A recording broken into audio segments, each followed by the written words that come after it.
Greetings gamers, welcome to Eurogamer. My name's Ian Higton and today I'm joined by Dan Whitehead. You have probably read at least one of his reviews if you read Eurogamer.net. Dan Whitehead's been playing all the way through Watch Dogs to review it, and he's going to give us a spoiler-free tour of Chicago. We're going to see a few of the landmarks, take a look at the locations we'll be driving around in, and just generally get a nice spoiler-free look at the game. So how you doing, Dan? I'm fine, thank you. Cool. So how have you been finding Watch Dogs? It's good. It's good. It's a good, solid, open-world game. Sort of, apart from Infamous, it's kind of the first big one on the next-gen consoles.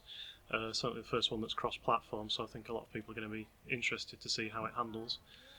Well, this is obviously we're looking at the we're going to be looking a little bit at the world. So what's your feelings on Chicago in general? Is it a joy to drive around? Or? Yeah, they've done quite a nice job of mixing up kind of nice, fancy, big, wide downtown streets, and then there's a sort of inner city, urban area that's sort of falling to pieces a bit. And here we're actually in a place called Pawnee.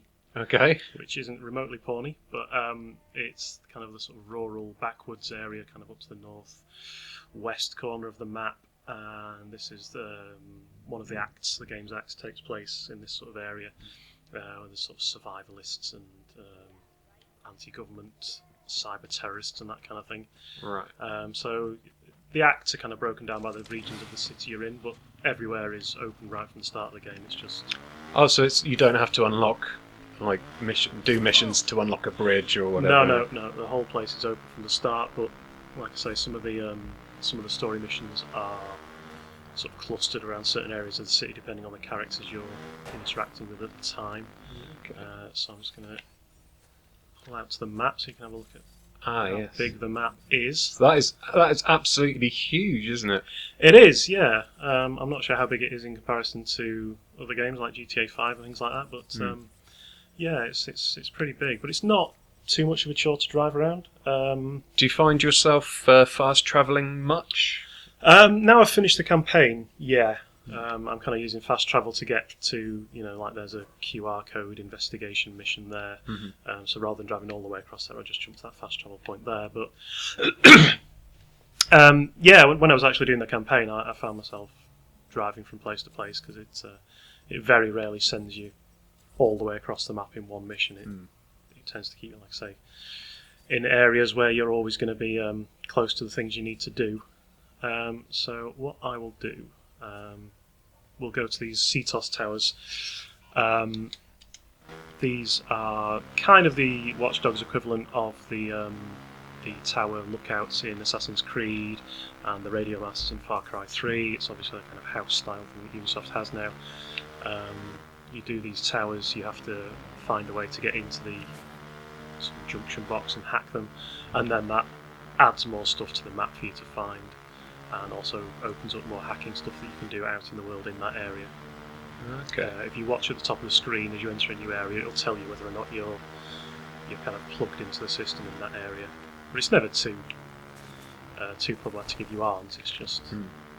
Is there much opportunity to go off-road? Could you go to the top of the tallest mountain, as they often say? Yeah, but again, it's not quite like GTA 5 where you've got that huge mountain.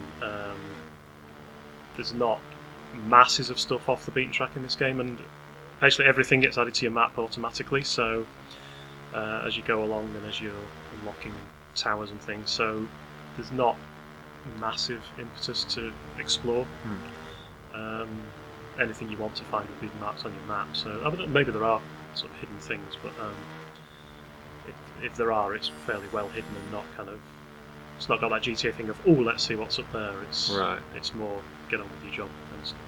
So you're driving a bike at the moment. How's that handled compared to the cars? The handling for the cars and the bikes is really nice.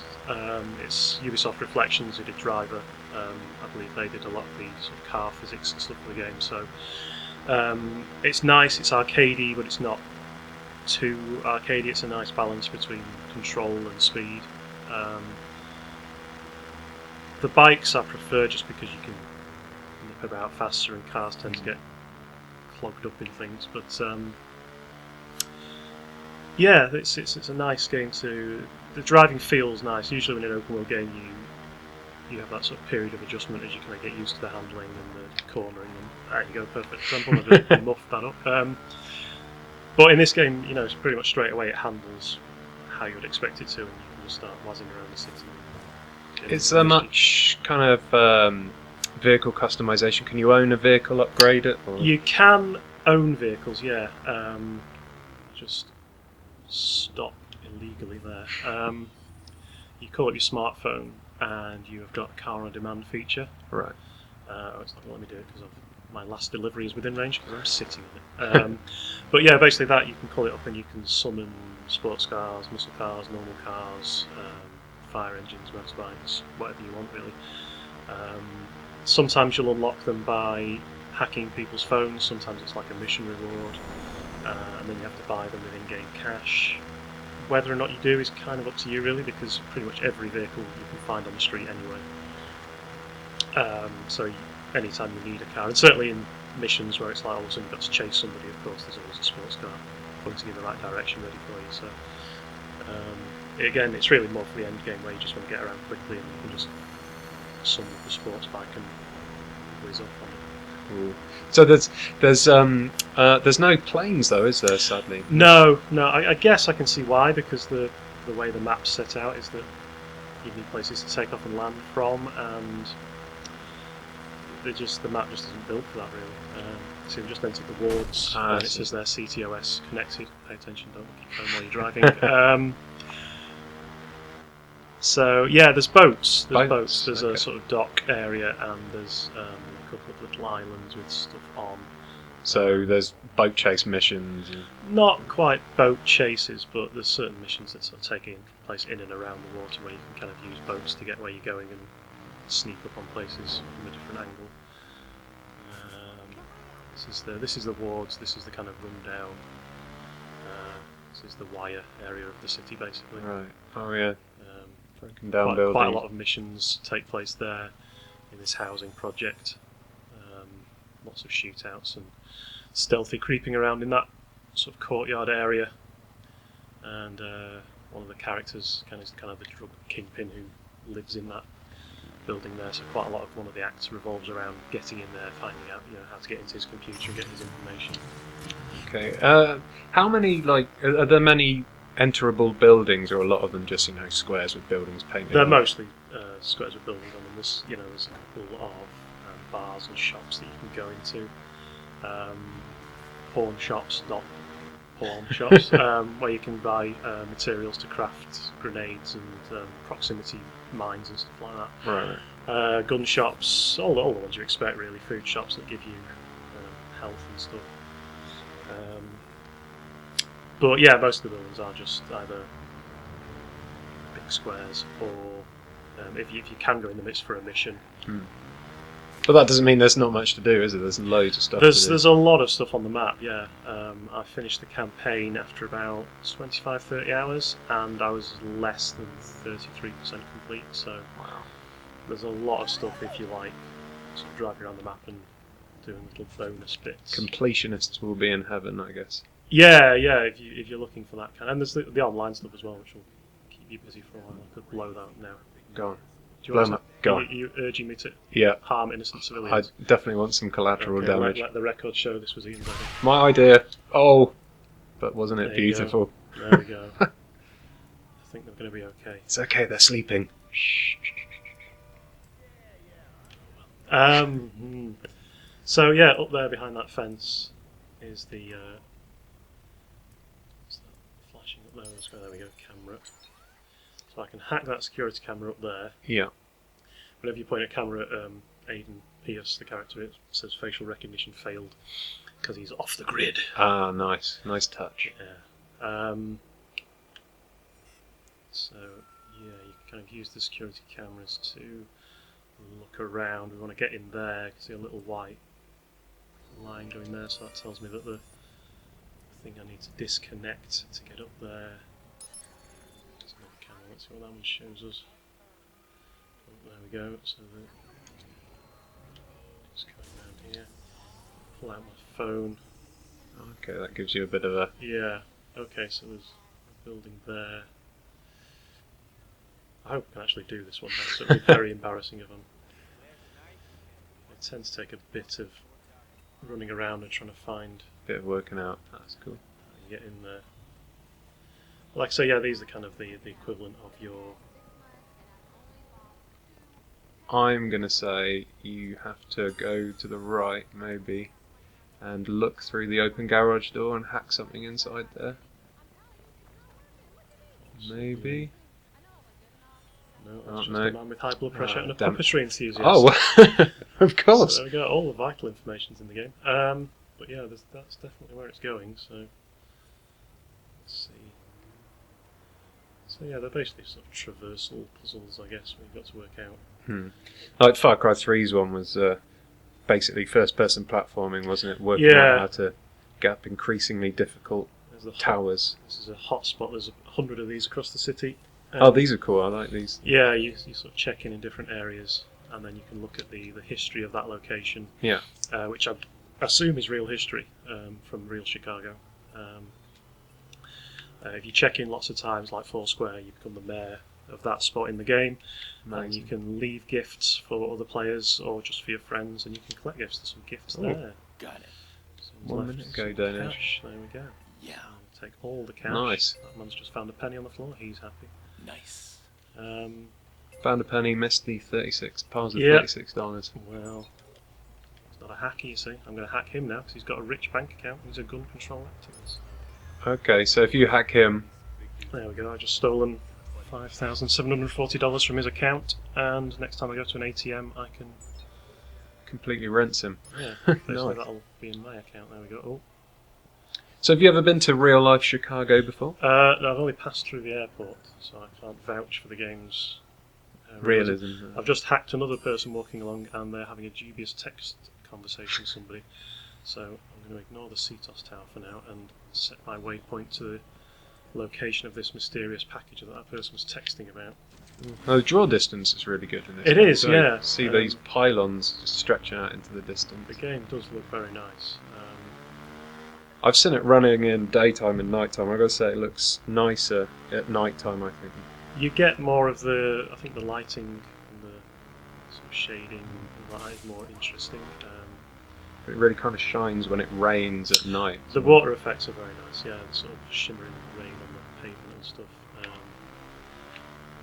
There's still, some weirdness and glitches and stuff hacking you as well. 740. Not worth your time.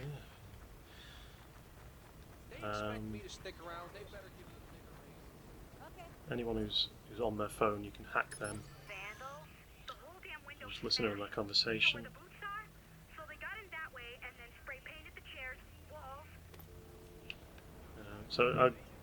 God knows how long it took them to record all the dialogue for this game because there's just people Have you yelling everywhere. have you noticed, like specifically noticed, repeated job descriptions or things, or have they done a good job of keeping some of them everyone- kind of similar. You kind of get the impression that they're randomly assigned. Right. Sometimes they're a bit odd, Mm. and you kind of go, "Really? That doesn't look like someone who would be a, Puppet enthusiast. Yeah." Some of them are kind of obviously meant for, played for laughs, but that's what this person's. Oh, there you go, just a bunch of cash. Not bad. So, what's your favourite part of the city to kind of hang around in? Is it more the centre, or do you like burning around the rural areas on I bikes? kind of like getting a mountain bike and whizzing around up in Pawnee. Ah, you get mountain bikes. Yeah, well, not pedal bikes, the sort of motocross bikes. Yeah, there's lots of little roads and ramps and stuff up there.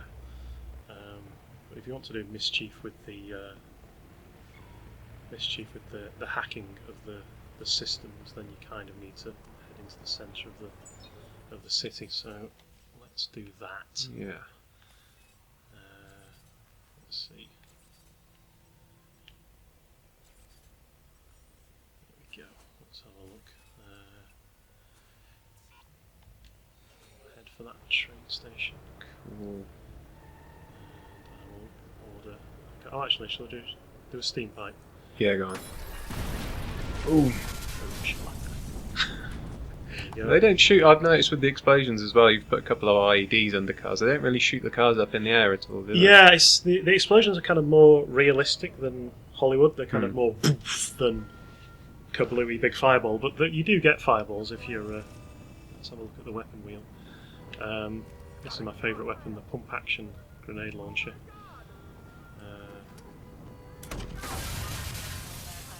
So you kind of get a bit of bump impact. But Yeah. when things do go up like that, it's nice. quite nice. That thing's there telling me someone's calling the police, understandably. That'd be good. Yeah, that'd be good if we can get the police chasing us. Here we go. Now the little yellow circle on the map, that's the police Right. sort of responding to the call. And if you're still in that zone by the time it reaches 100%, then they're onto you basically. Yeah, looks like there's a helicopter on the map. Yeah. It's 2 police cars. It's a photographer. Sorry. Right. Let's show you what it's like when the fuzz are on your tail. It's the feds, man. Yes, they're pretty brutal in this game. During the campaign, I didn't attract their attention once outside of scripted missions, but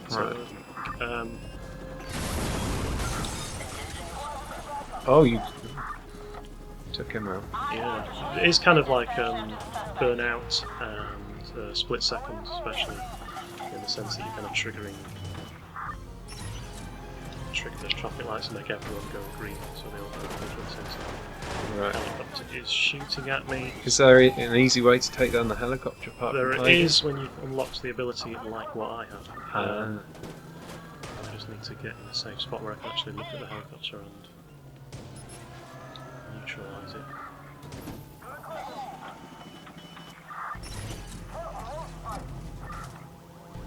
Looks like you've got three cop cars on you.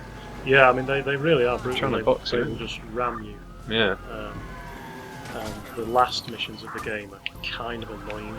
It is just like the last mission of Driver, for that one where it's just every cop in the city just trying to ram you off the road, and it's just like trying to punch through concrete, trying to get anywhere. So yeah, that's kind of a problem. But,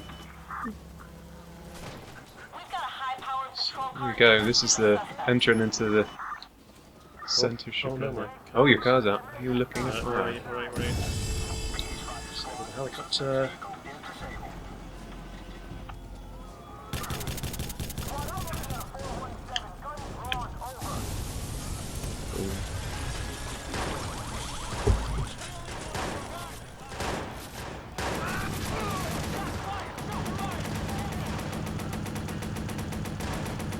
It's turning into heat. That's a nice gun. I like that. You still cop cars as well? Let's do that. Learning to rest. Other than that, Fred. Yeah, the helicopter's back. You can only disable it for 30 seconds. Ah, right. You can shoot the sniper out of the helicopter as well. Oi! Yeah, Well, they're that guy's really doing- aggressive. He's drunk. Can you pull a Yui and head back into the city?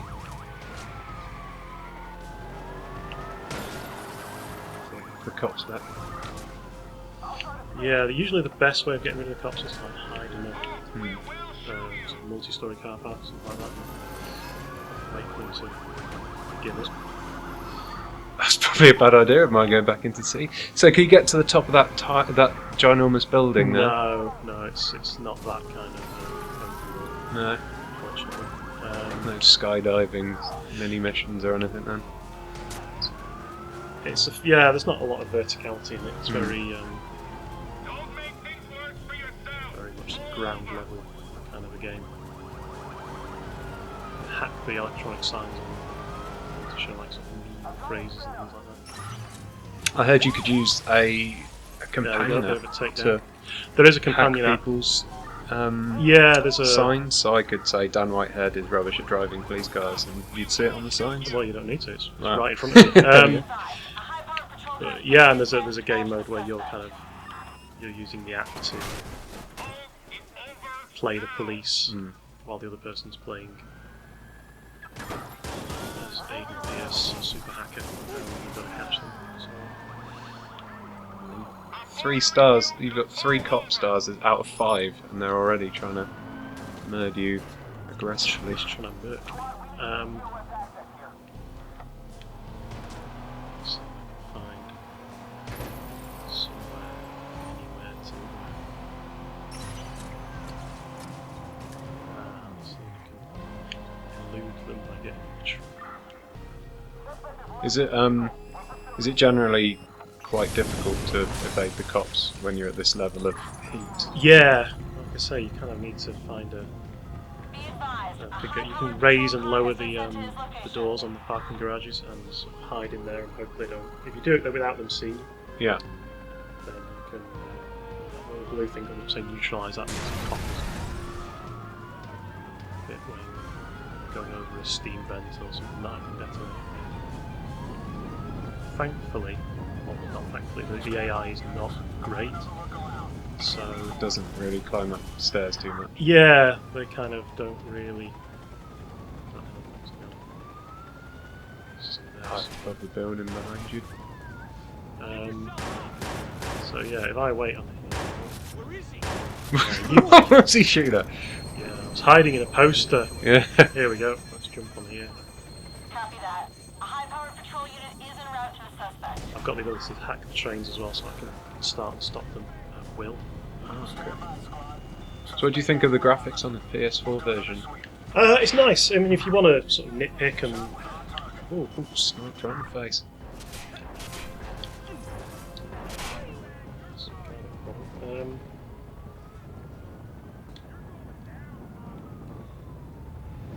if you wanted to sort of nitpick and say, you know, there's dodgy textures there, or a bit of popping or whatever, you know, it is there. It's not perfect. It's not faultless, but it's not the train. So, Go train, go. to cover, looks like I'm going to cover. Train. I'm going to die. Because I'm walking up and down a train. There we go. There we go, you're off. In the nick of time. Only 15 bullets. Yeah, obviously, in a real situation, they would basically say, stop the train, or let's go to the next station and catch him there. Yeah. But, yeah, now I'm out of their range, the little countdown in the corner, 44, 43, as long as I can stay out of their range for that time, everything I've done will be forgotten about. Brilliant. As In an if by instant, magic, just, yeah. just gone as... Oh, that's nice, the little... Oh, the is- cam's rolling around. Well, it's trying to. But yeah, like I said, you know, the little physics glitches and stuff like that. But so, you know, look at that. It's a nice game. You know. Yeah. No, very detailed world, which I'm looking forward to running around in and causing some mischief anyway. Thank you very much anyway for giving us this little tour, Dan. That's okay. This is my stop. It's your stop anyway. Cool. Off home to do some hacking. Dan's review is going to be, well, it will be up on the website right now if you want to go and check it out at Eurogamer.net to find out the final score and find out his official verdict. A little bit of a juddery frame rate there. But yeah, thank you very much for watching, guys. If you want to see some... if you want to see more comedy Perfect ragdolls notes to end on.